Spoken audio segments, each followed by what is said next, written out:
In the first house, we have Jupiter return, which is benefits. This is a really beautiful card to have anywhere in your chart at any time. So this appearing in your first house, this deals with your self, your body, your appearance, the way you project yourself to others, and your how you are received by others. So it's almost like your mask, you know, what it is that you are presenting in the outer world. It just covers your general influence of others, how you make your way forward, and how you are perceived by others, how you are coming across to them as well. So being your first house, Jupiter return, this is very beneficial, as I said. It brings gifts and opportunities and abundance. So you will feel like that as well. You will feel abundant and generous and open-hearted, and you will be very well received by others. You'll be feeling very social, outgoing, and just light-hearted, and laughing a lot and just enjoying being wherever you are, and in whatever, you know, situation you are. Because it's a Jupiter return, you may find that aspects from the past may be coming back and bearing fruit for you now. So it could just be something, it could be even to do with just a physical regime which you're now doing, whether it's a get fit or just some kind of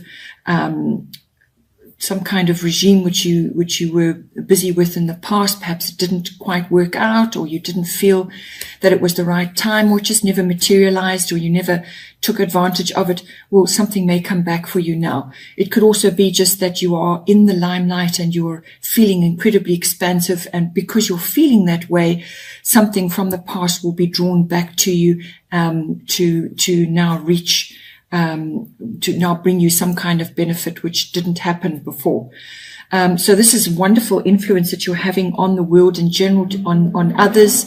If you work with others, if you're a consultant, or if you are in a public sphere, then this is a really very beneficial aspect to be having, because you're going to be received so well and you're going to be able to influence others in a great way. The first house also affects your seventh house, which is your house of close personal relationships. So how you are appearing, how you're coming across, your general personality and your demeanor is going to have a direct impact on others as well. So when we get to the seventh house, we'll talk about that.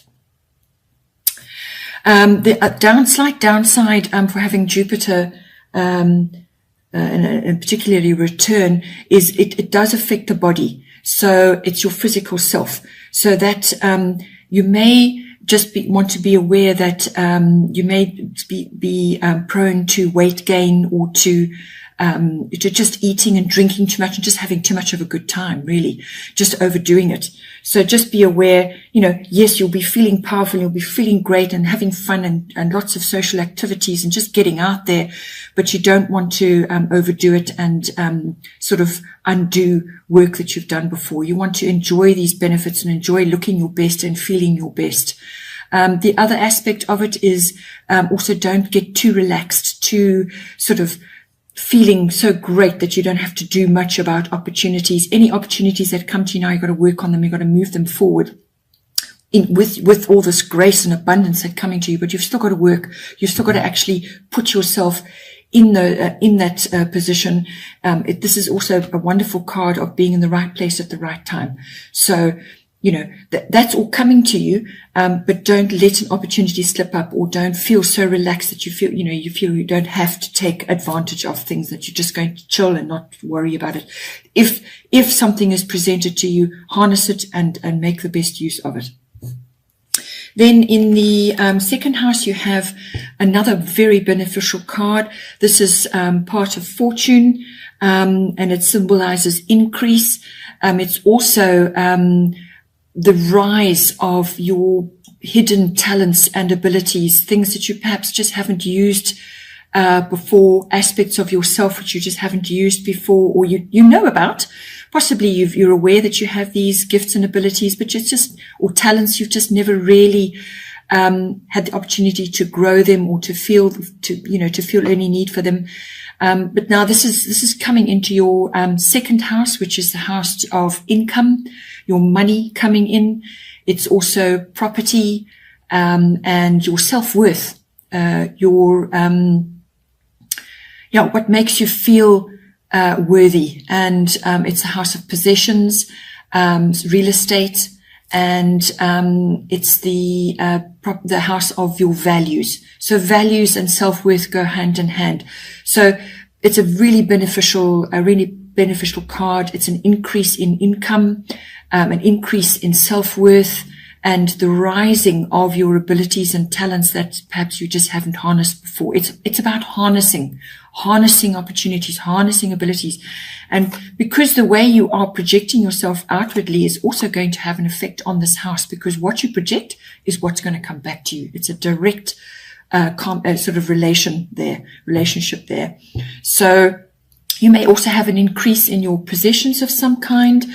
It's also about spotlight and recognition. So you could be experiencing notoriety in some way, which is going to bring you rewards, whether it's like a salary increase or some kind of abundance to do with how you are moving forward in the world. It could be to do with work that you've done, or just something that you're being recognized for. You're actually in the spotlight.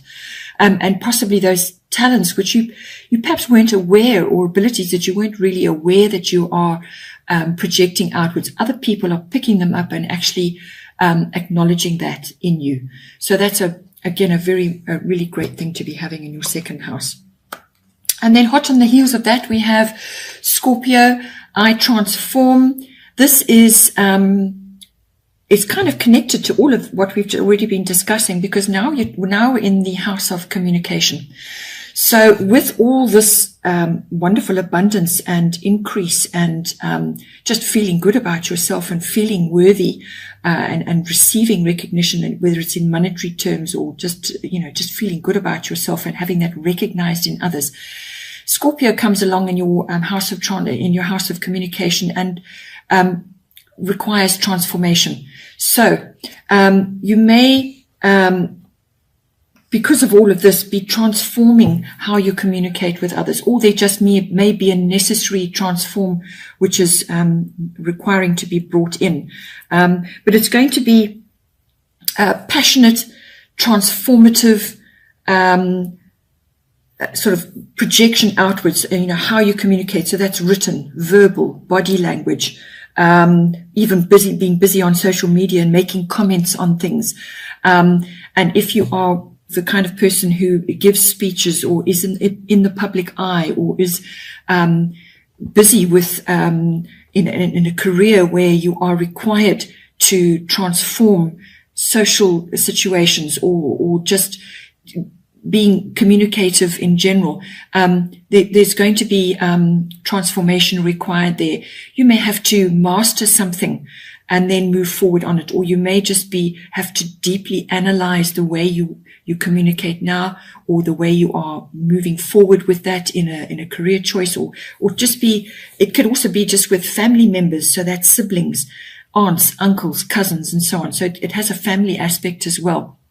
Or it could be that you are required to transform your relationship with those people, or it could be one person in particular that is in your sphere of influence. But it is transformative. It's very deep. You could be having really deep, transformative discussions with others, or with a significant other. But it also has a slightly broader aspect to just being close by. This is also may have a public aspect as well. Or it could just be really sort of sexy discussions or texts with somebody. It does have that aspect as well. So this is all communication. So it can affect you in that way. But it's deep, it's transformative, it's down to the nitty gritty. But it's really also taking something old and transforming it and making it new. So something new from the old. It can also bring in secrets and suspicion. Bearing in mind this is all to do with communication. So you may hear something, or you may just come across something suspicious in communication. It could also be to do with contracts.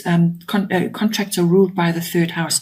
So it's something to do with that. Something to do with that. You're going to have to deeply look at it and go with your gut on certain things as well, and just be aware that there may be something under the surface which is going to come out or will come out. Or just something's a bit off and you need to investigate further. The third house also covers psychic expansion. So if you are working in that field, and you are, you may just find that your abilities are now really coming to the fore, rising to the surface. Because Scorpio is ruled by Pluto, and Pluto, it rules the underground. So this could be things that are coming up for you, abilities, and this is also linked again to this influence you're having on others, where it's a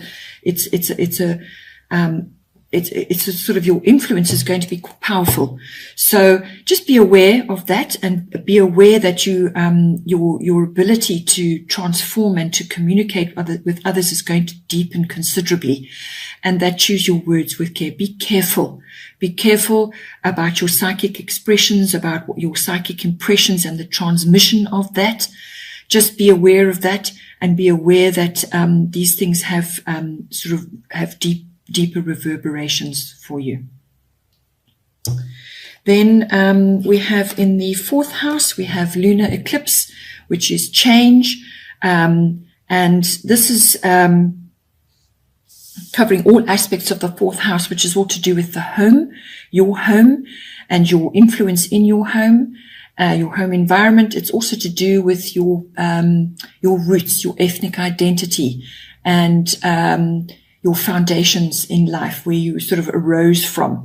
So the lunar influence is always female, feminine influence there. So you may be, if it's to do with ethnic identity and your roots and your foundation, you may have a strong female element there. But always this card brings in change of some kind, and it can be quite abrupt, and it can be quite quick, unexpected as well. But it also has the possibility of something that was bubbling under the surface, and now it comes up. Now it comes to be looked at and dealt with, but you have to deal with it. So changes, things coming to light, or things being revealed in your home life. Perhaps there's been a little bit of confusion, a bit of uncertainty, things not really clear about a way forward. Well, now you're going to start to see, what a course of action. And it may be, may be very quick, may be very abrupt. It could be unexpected, but the change is inevitable, and it's inevitable change for the best. So bringing in the new. Everything to do with the moon is always to do with that, bringing in the new. It could also be a change in your home environment. So a female may be coming in, or a female may be going, or it's a feminine influence, which is coming in or going out, because eclipses can bounce people in and out of your life. So there's some kind of change going on there. This takes place sort of 6 weeks to 6 months.